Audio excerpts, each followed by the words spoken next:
నమస్తే, welcome to our channel. నేను మిషాల్ని. YCP పార్టీలో ఇప్పటికే చాలా మంది రాజీనామా చేసి బయటకు వెళ్ళింది అందరికీ తెలిసిందే. అయితే ఇటీవల చూసుకుంటే ఆ వైసీపీ పార్టీలో ఉన్న మీడియా ముందుకు వచ్చి మాట్లాడేది ఒక అంబటి రాంబాబు, రోజా ఇటీవల వస్తుంది మనకు అందరికీ తెలిసిందే. అయితే సజ్జల ఎందుకు వెనుకపడి ఉన్నాడు వైసీపీ నేత సజ్జల రామకృష్ణారెడ్డి? అయితే సజ్జల రామకృష్ణారెడ్డి పార్టీ నుండి వీడనున్నారా? ఇలాంటి అంశాలు సోషల్ మీడియాలో చర్చ బాగా జరుగుతుంది. దీని మీద పూర్తిగా విశ్లేషించడానికి మనతో స్టూడియోలో ఉన్నారు పొలిటికల్ అనలిస్ట్ శ్రీలీల గారు ఉన్నారు. వారిని అడిగి విషయాలు తెలుసుకునే ప్రయత్నం చేద్దాం. నమస్కారం మేడం. నమస్తే అమ్మా. మేడం, ఆ పార్టీలో ఉన్న వాళ్ళు ఇప్పటికే చాలా మంది రాజీనామా చేసి బయటకు వచ్చింది అందరికీ తెలిసిందే. అయితే పార్టీలో ఉండి మీడియా ముందుకు వచ్చి మాట్లాడేది ఒక అంబటి రాంబాబు ఇటీవల కనిపిస్తుంది, రోజా. తర్వాత సజ్జల రామకృష్ణారెడ్డి వెనకబడి ఉన్నారు. అసలు ఆ పార్టీ నుండి సజ్జల రామకృష్ణారెడ్డి వ్యూహం ఏ విధంగా ఉండబోతుంది ముందుకి? మరి ఇప్పుడు ఈ సోషల్ మీడియాలో కనిపిస్తుంది ఏంటంటే ఆ పార్టీ నుండి వేడనున్నారా అని క్వశ్చన్ మార్కులో ఇప్పుడైతే ఉందో సజ్జల రామకృష్ణారెడ్డిది. మరి సజ్జల రామకృష్ణారెడ్డి పరిస్థితి ఏంది మేడం పార్టీలో నుంచి? ఆయన విడిపోవటం కాదు కానీ జగన్మోహన్ రెడ్డి బయటికి గెంటేస్తాడు అనేది మాత్రం వినిపిస్తుంది. ఎందుకు గెంటేస్తాడు అంటే డే 1 నుంచి పార్టీ పెట్టినప్పటి నుంచి కూడా జగన్మోహన్ రెడ్డి జైలు మేట్ విజయసాయిరెడ్డి కూడా విడుదలై బయటకు వచ్చిన తర్వాత అప్పటికే ఉన్న సజ్జల రామకృష్ణారెడ్డి వీళ్ళిద్దరూ కూడా ఏ విధంగా కీలక పాత్ర పోషించారు వైఎస్ఆర్సీపీ పార్టీలో. ఇక్కడ ఒకటి A2 జగన్మోహన్ రెడ్డికి ఆయన ఒక ఆత్మగా అంటే ఒక షాడో లాగా పనిచేశాడు. అదేవిధంగా షాడో సీఎంగా ఉత్తరాంధ్రని ఏ విధంగా చేశాడు విజయసాయిరెడ్డి అనే చెప్పుకున్నాం. అలాంటి షాడోగా ఉన్న వ్యక్తి ఎందుకు విజయసాయిరెడ్డి వైఎస్ జగన్మోహన్ రెడ్డిని వదిలి వెళ్ళిపోయేటప్పుడు ఒక క్వార్టరీ అని, జగన్మోహన్ రెడ్డి గారు మీరు చాలా మంచివారు, మరి ఈ క్వార్టరీ వల్ల మీరు నష్టపోతున్నారు అని చెప్పేసి కొన్ని సంచలనమైన వ్యాఖ్యలు చేసి వెళ్ళారు మీడియా ముందు. అప్పట్లో ఒక అందరికీ కూడా అర్థం కాదనమాట, ఏం జరుగుతుంది, ఎందుకు వెళ్ళిపోయాడు, నిజంగానే వెళ్ళిపోయాడా, డ్రామా ఆడుతున్నారా వీళ్ళందరూ, రకరకాల క్వశ్చన్స్ అందరిలో వచ్చినాయి.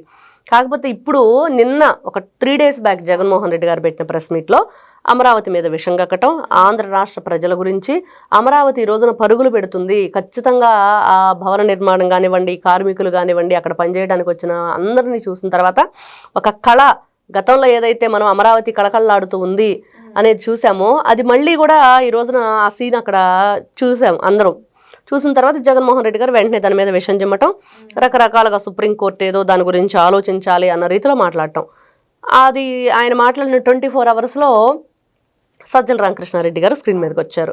ఆయన కూడా ప్రెస్ మీట్లో మరి మాట్లాడేటప్పుడు ఒక్కసారి ఆయన గతంలో కూడా వేటు ఈ మీటింగ్ ఒకటి జరిగినప్పుడు ఆ మీట్లో అతను వెళ్ళి ఖచ్చితంగా అమరావతి రాజధాని, ఖచ్చితంగా జగన్మోహన్ రెడ్డి గారి చేతుల మీదుగానే అది జరుగుతుంది, మేమందరం కూడా దానికి బద్దులమై ఉన్నామన్నట్లుగా తను మాట్లాడిన మాటలు. ఆ తర్వాత మళ్ళీ జగన్మోహన్ రెడ్డి గారు అతనికి వార్నింగ్ ఇవ్వటం, తర్వాత ఏదో మొట్టికాయలు పడ్డాయి, గట్టిగానే కొట్టారు. మొత్తానికి మధ్యలో ఇంకొకటి కూడా విన్నాం, భారతిరెడ్డి గారు ఎంటర్ అవ్వబోతున్నారు, కొంతమందితో ఫోన్లో మాట్లాడుతున్నారు, డైరెక్ట్గా మాట్లాడుతున్నారు, కొంతమందిని మ్యూచువల్గా వేరే వాళ్ళతో కూడా మాట్లాడిస్తున్నారు అని చెప్పేసి మనం వింటూ చెప్పుకుంటూ కూడా వచ్చాం.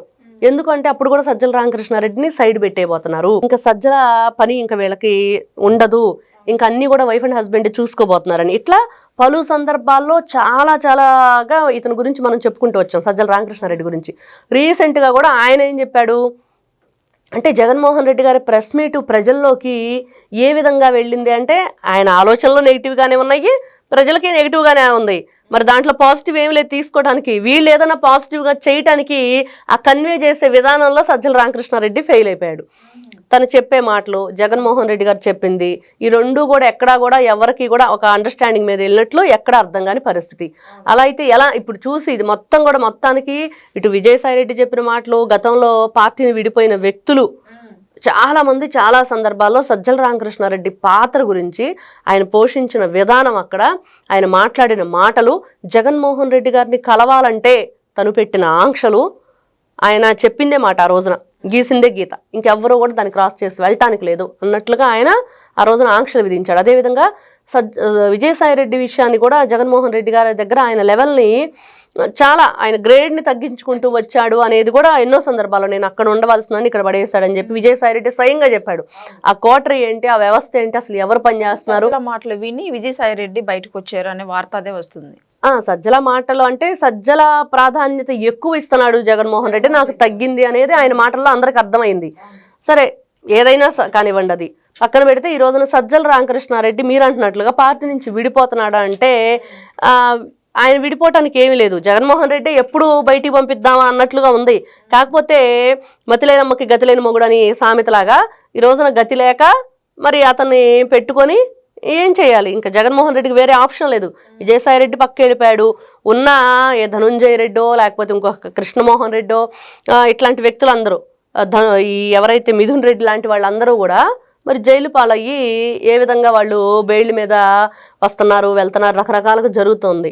మరి ఎవరి దగ్గర నుంచి ఒక మాట మాట్లాడన్నా, ఒక సలహా తీసుకోవాలన్నా, ఒక స్క్రిప్ట్ రాయాలన్నా ఎవరు ఉన్నారు అంటే గతి లేక మరి జగన్మోహన్ రెడ్డి ఈ రోజున సజ్జల రామకృష్ణారెడ్డితో ఉంటున్నాడు, ఆయన్ని కలుపుకొని ముందుకు వెళుతున్నారు అనేది ఈ రోజున ప్రజల్లో గట్టిగా వినిపిస్తుందన్నమాట.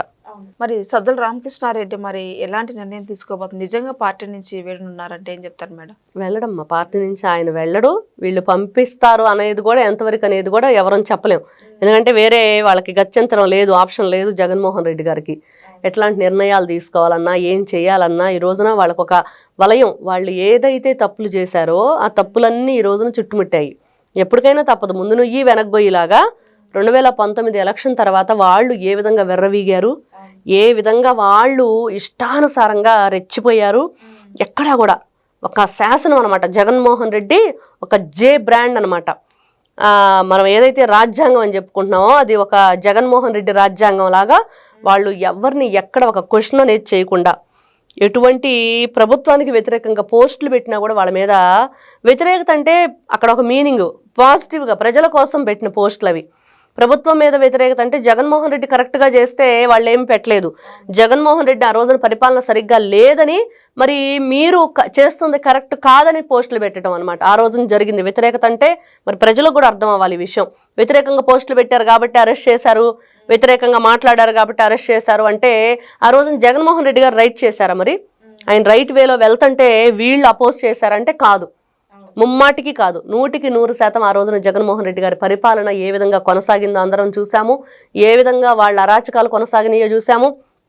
వాళ్ళు ఏ విధంగా ఒక నిజాన్ని బయటకు రానియకుండా, అమరావతి పూర్తిగా ఇవ్వకుండా, మరి అన్నం పెట్టే రైతుల్ని ఏ విధంగా ఇబ్బందులు పాలు చేశారు. ఆ శిబిరాలు పెట్టుకొని వాళ్ళు నిత్యం దాంట్లో కూర్చొని ఆ పచ్చకండువాలు వేసుకొని మా భూములేంటి, మా అమరావతి ఏంటి, రాజధాని లేకుండా ఈ విధంగా చేస్తున్నాడని చెప్పేసి వాళ్ళు పోరాడిన తీరు, ఇవన్నీ కూడా చూసిన తర్వాత మరి జగన్మోహన్ రెడ్డి గారు ఇన్ని చేసి మరి ఈ రోజున వాళ్ళ చుట్టూ ఒక వలయంలాగా ఈ పాపాలు అన్నీ కూడా మూకుముడిగా ఉన్నాయి. మరి ఏం చెయ్యాలి? పానుపోని పరిస్థితి. ఒక్కొక్కరిగా పార్టీ నుంచి విడిపోతూ ఉండటం, ఇంకొకటి అన్నీ కూడా ఏది ఈ రోజున కూటమి ప్రభుత్వం మీద ఏదో ఒక దుష్ప్రచారం చేసి ఏదో విధంగా ప్రజల్లో ఒక నెగిటివ్ భావం తీసుకొద్దామని వాళ్ళు ఏది చూసినా కూడా అది బూమరాంగ్ అయి మళ్ళీ వాళ్ళు ఇట్టే దొరికిపోతున్నారు, ఏ పని చేసినా దొరికిపోతున్నారు. ఇవన్నీ కూడా చూస్తుంటే జగన్మోహన్ రెడ్డికి గతి లేక సజ్జల రామకృష్ణారెడ్డిని అంటిపెట్టుకొని ఆయన్ని పార్టీకి కావాలి కాబట్టి ఈ రోజున వాళ్ళతో ఉంటున్నాడు అనేది మాత్రం వాస్తవం. Thank you. నమస్తే.